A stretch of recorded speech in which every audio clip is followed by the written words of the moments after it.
This video is going to show you an incredible solo Grandmaster farm on Pinnacle Ops focusing on Warlock mains.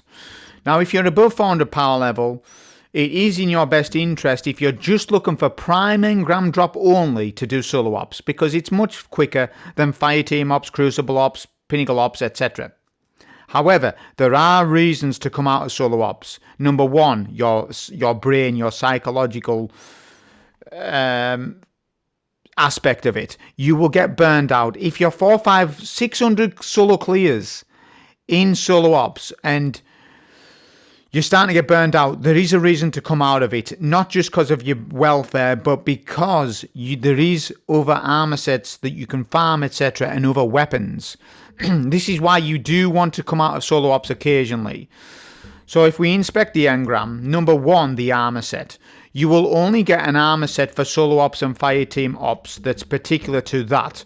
Each activity importantly split to different armor sets. So the portal drop is TechSec. Now TechSec, as you can imagine, I love kinetic tremors, I love kinetic damage, I love everything about this, right? But I recognize that this is not the best set in the game. TechSec armor is niche and you do need it for GM content, especially when there's lots of challenging combatants. However, it's not the be all and end all. You do still want a full Solstice set by the end of second week of Solstice, and you want a full Bushido set as well, all the stats that you want. So there's other reasons to go into other activities to farm other things. It's not just a case, because if you're in solo ops the entire time, this is the only set you're going to get. You're putting yourself at a disadvantage there, I think, because you haven't got a Bushido set. Yeah, there's chances of you having a tier 4 or even tier 5 Bushido set as slim because you're in solo ops the entire time. You see the issue here? And you'll have more than likely got a god roll on every single weapon by now. I have, at least. I've got a god roll for the bow, the LFR, the SMG, the sword, the auto, the scout. Not a god roll on the sidearm because I don't like it. I'm not a fan on this sidearm. And even a god roll on the sniper. So I have less reasons to play this other than to get prime engrams off it and maybe Solstice tier 5s. So I was thinking today, you know what, I'm going to farm a bit of Kel's Fall, and I did, and I ended up getting my prime engram drop off Kel's Fall. I'll tell you exactly what that drop rate was because I've wrote it down. I done 9 solo ops creations and then 3 Kel's Fall, and on the 12th clear, I got a prime to drop from Kel's Fall Pinnacle Ops. Because I was like, you know, let's farm a little bit of Pinnacle Ops gear because that's what I'm on about. If you only farm solo ops, you will never get Mint Retrograde God Roll. You'll never get it. And you'll never get these because you're too busy in solo ops. And it is okay from time to time to come out of solo ops and start to solo farm something else. So this is the biggest reason, the Bushido set. Now, you're not going to get tier 5 Bushido armor, or it's going to be very rare that you do because the game is in a weird state where if you're 450 power, Crucible does drop tier 5 armor, but the Pinnacle Ops doesn't. But don't let that discourage you too much. Tier 4 Bushido set is OP if you get the right stats for what you want for your build, right? There's a lot to be said about that. So that's one reason. Number one, you might get a tier 5 retrograde from this. There's a chance. Or even a well-rolled tier 4 one. I mean, look at me. I'm still rocking a tier 2 mint retrograde. Why? Because this is the exact roll that I want.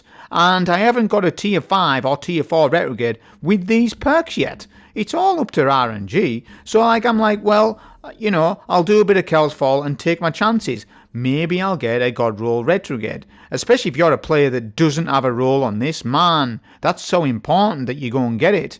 Yeah? And not only that, Lionfish OP fusion. This one, Arc Mountaintop OP. Outrageous Fortune puts out some crazy damage with the right roll. It's good. The bow, the solo bow is alright. It's a little slow, but it's not too bad. And there is solo artifact mods. And it's actually, no, actually, we're downplaying how good this bow is. Actually, this bow is actually very good now, I think. Because it's got some really good rolls, Burning Ambition, Incandescent, stuff like that. It's actually fantastic, this. So yeah, there's a lot of reasons to be doing Pinnacle Ops. And you've had your reasons. So, we're aiming for a B+ card. Remember, I got a tier 5 prime engram drop from doing this B+ card. For those loyalists that really want A rank, this screen and menu will tell you the exact score you need.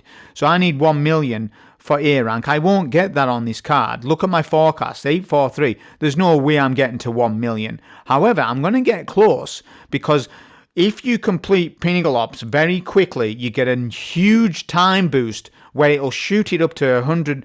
You'll probably get 950. I haven't looked back at the footage what my score was, but I'll probably get 950, maybe 960, which is a high B+. And there's huge benefits to that, because we can run mods to farm Kel's Ops, Kel's Fall quicker.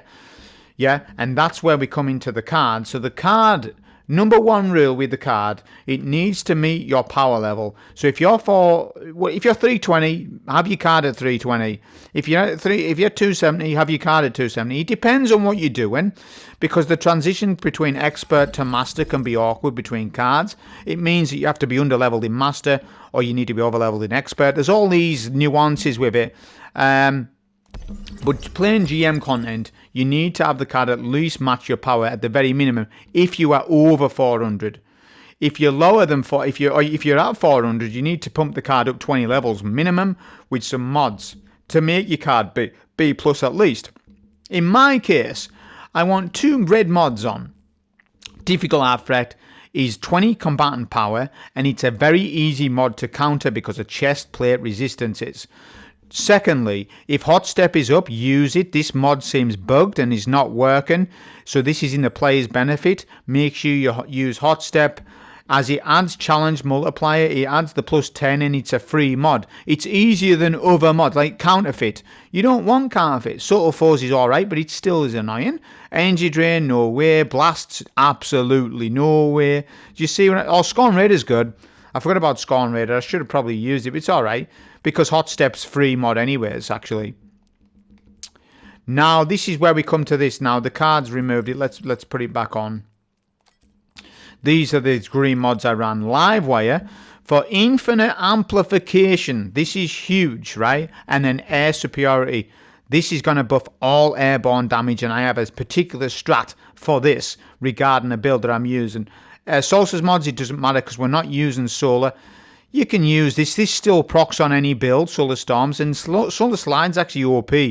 If you're not on a solar build, Solar Slide's actually quite interesting when you're on, say you're on a stasis build or something. It's actually interesting mod, this.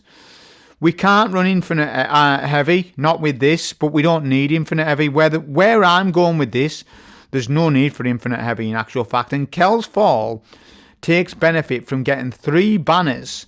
This is the only Pinnacle. Does Encore have 3? No, Encore does as well. The reason why you do choose Kel's Fall on a solo basis, this has the sweet spot of time investment. You can do this in 10 to 11 minutes solo. I'm talking solo, I'm not talking fire team. Whereas Encores are much longer than Kel's Fall on a solo basis. I mean, most players will do this in 20 minutes. There might be a way of me farming Encore on a solo basis, maybe down to 15 minutes. I'll have to look at that in the future and see if I can get my time down to 50. Maybe there's a way I can, I don't know. But Kel's Fall is certainly the quickest. Now, Whisper's the Solstice engram, and I should have actually made a farm for Whisper today, but yeah, I probably should have done. But the only thing with Whisper, when you're leveling below 400 power, it's only 1 completion reward, and it's the same time as Kel's Fall, if not longer. That's why Whisper's been a bad farm, although it's a good farm maybe for tier 5 armor for sure. Starcrossed, you can do it quickly, but Kel's Fall is quicker than Starcrossed solo. Argue with me. You can argue with me if you want, but I know what's what. Starcrossed is not quicker than Kel's Fall. I've actually speedrun Starcrossed. It's much more awkward than what Kel's Fall is. So I've told you that. I've told you the card. Now let's get on to the build. Now I'm still refining stats. Don't scold me for an 18 discipline stat just yet. Don't worry about it. I'm still dialing it in. But I'm using a high super stat. This is what I recommend.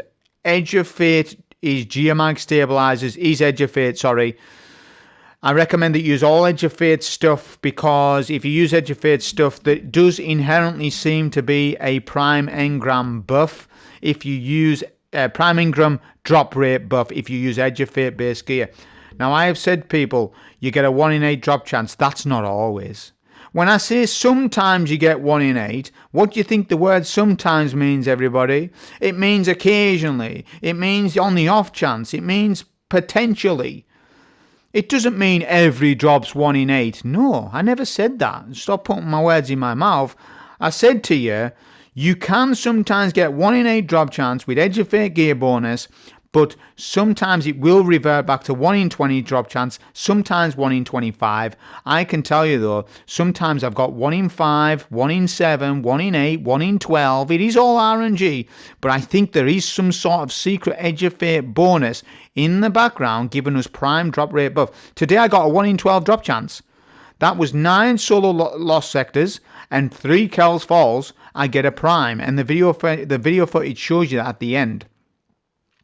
So the drop chances aren't always exactly the same every time you do it.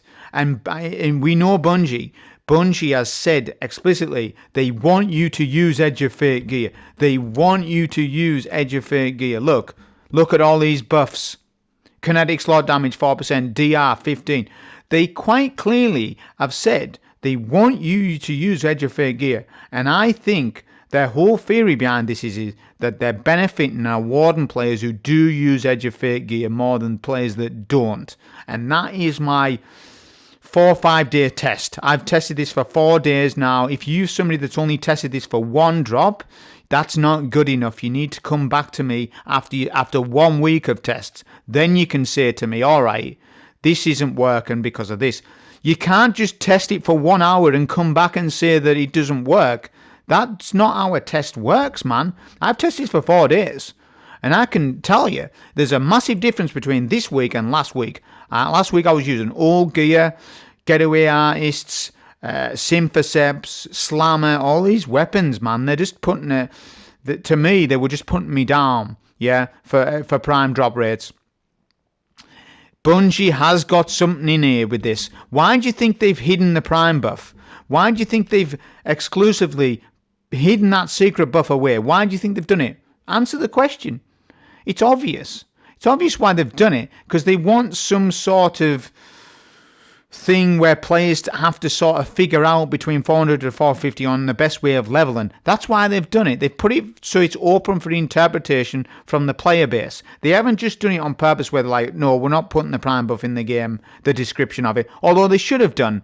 They should have just, to save a lot of irony and a lot of pain, they should have just said in the game, prime buff, it drops after so many clears. It is a 5% drop chance or whatever it might be. It is a rare reward after scores or some way. They should have had a systematic buff for it, and they've dropped the ball with this because it's ended up being a negative effect. Players are starting to fight other players over this, and people are starting to get out of turn with people as well. Some people have talked to me badly over this, called me all sorts of names. It doesn't matter. I don't care. You can call me what you want. Seriously, it doesn't matter to me. I'm not offended by it, but some other players will get offended. So just be careful how you talk to people about prime buffs, right? You know, we're humans. You don't talk to people poorly. Once you talk to somebody poorly, that's it. You're out. Well, no, you're not out. I don't care. Otherwise, it doesn't matter to me either way. I understand people are distressing over the situation with leveling, but don't be funny with people over it. Just give your feedback normally. This is what I think, and that's it. That's all you need to do. You don't need to call people clowns or idiots or liars and stuff. That's just being desperate, Destiny 2 players. What you playing at with that?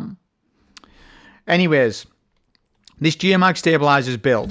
So I'm running Chaos Reach, of course. Healing Rift, Ball Lightning, Pulse Grenade, Electrostatic Mind, Ionic Sentry, Fragments was Spark of Shock, Frequency, Resistance, Ions. Artifact mods are very interesting, actual fact. Let's look. Frost Armor, because I have got a stasis weapon on. This is clutch, this actually. Scav mod. Fever and does Fever and Chill? No, Fever and Chill doesn't matter in this case. Elemental Days. Elemental Coalescence. That's a good mod for Chaos Reach builds because of the super element. And Elemental Overdrive. I found that to be nice as well. And Shield Crush is a big one. You're going to get much more grenades because of this, and especially with my poor discipline stat, this means that I can sort of cover the fact of that. Aurora Dawn, tier 5, you can stroke it or pet it if you want. I often take it for walks and people say, what a lovely sword that is. I'd love to give that sword a stroke. And you can, but don't smother it. Just stroke the screen, you're alright, that's it. This is the best roll you can get on Aurora Dawn. Look at this. Cold Steel, Sharp Harvest, Swordmaster's Guard, Jagged Edge. This is the best possible roll that you can get on that, and it's tier 5 as well. I'm using Lodestar because it's Edge of Fate based and it synergizes with Chaos Reach well, and obviously Retrograde. Here's the armor mods. I mean, I can give you a dim link, but I haven't completed this Chaos Reach build yet. I'm still working on it. Anyways, on with the run. Okay, so on with the valuable run. As you can see, amplify left hand side because of live wire procking, so we can just run through. Speeds things up as well. Do a little 360 movement there for you. Then a half cock turn 180. Then we're just going to keep going over these cliffs. Keep sprinting. Solar slide is ready right hand side. It's actually nice solar slide, especially when you start combining that with swording and stuff. And in Cal's Fall, a sword is very advantageous.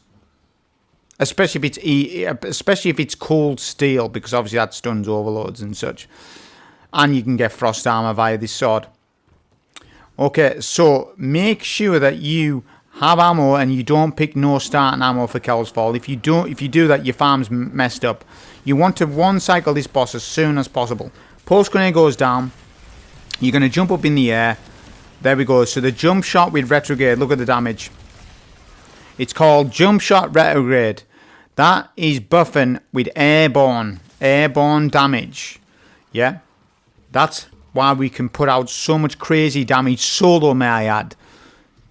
Yeah? So, we got amplify left hand side. We're going to jump over the stairs, hop over those. We're going to go through these banners here. These tower things, whatever it is. Up the stairs. Take a slight right, slight left. Fire. Where is it? Well, the first fire pit is situated in the same spot. Keep amplify going. Keep running. Rocks. Shoot them quick. You can get stuck on the rocks as well. Hard right. Another right. Shoot window. Quickly. Then right immediately.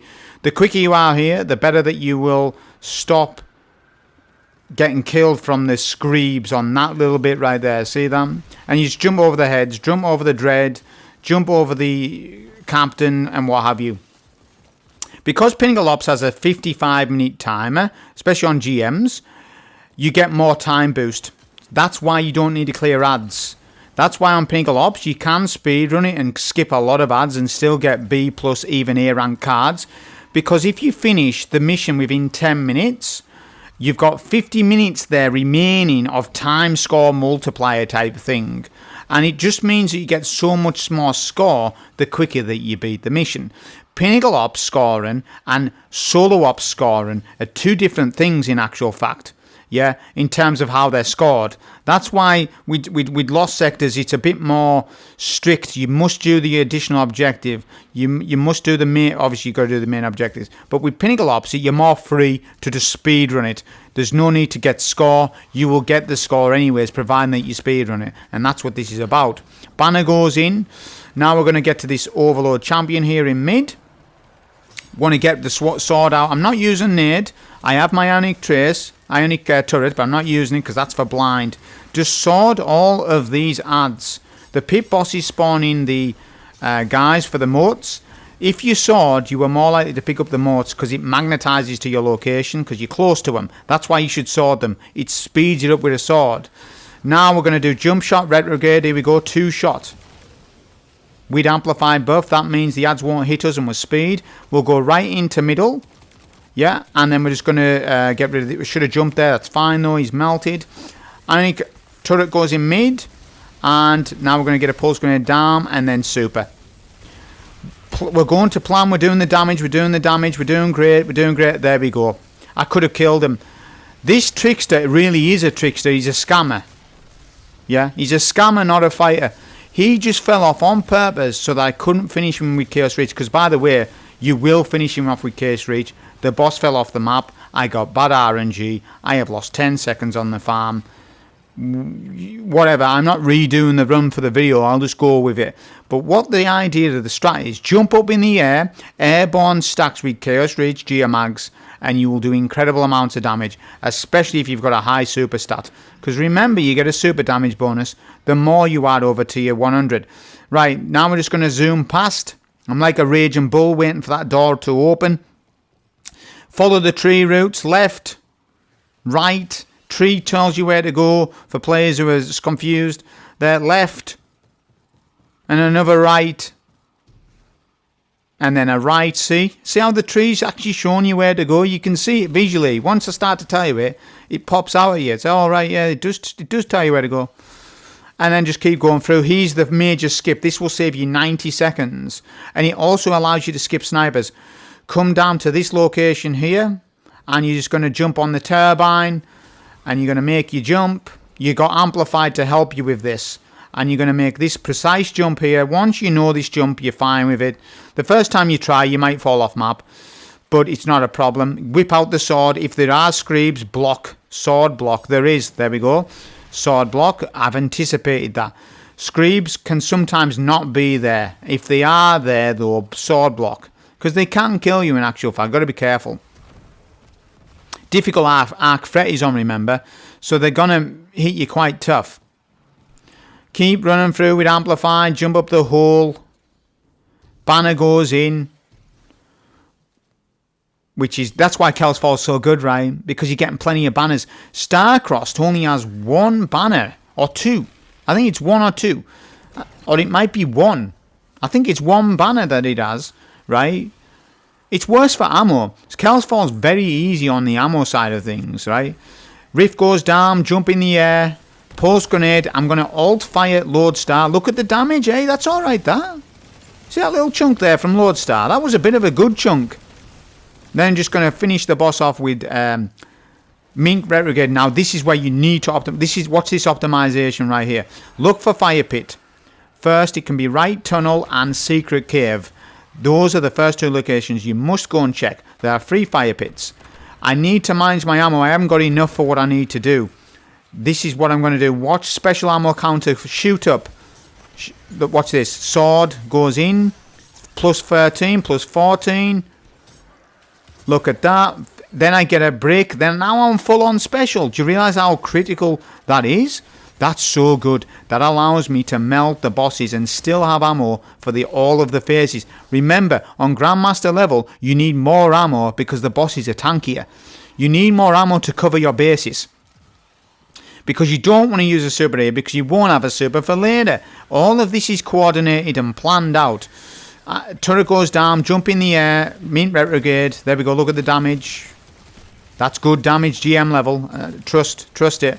Yeah, just keep doing it, keep doing it. There we go, send the boss. The beauty is I still have super and I've got 10 shots. 10 Retrograde shots is probably right about where I need for ammo.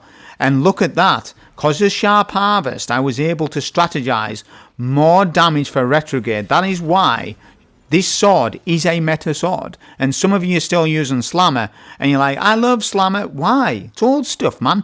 If you didn't know, we're getting a new Eager Edge sword very soon. So a lot of you Slammer fans can calm down. Eventually you will get an Edge of Fate sword. It's coming very soon.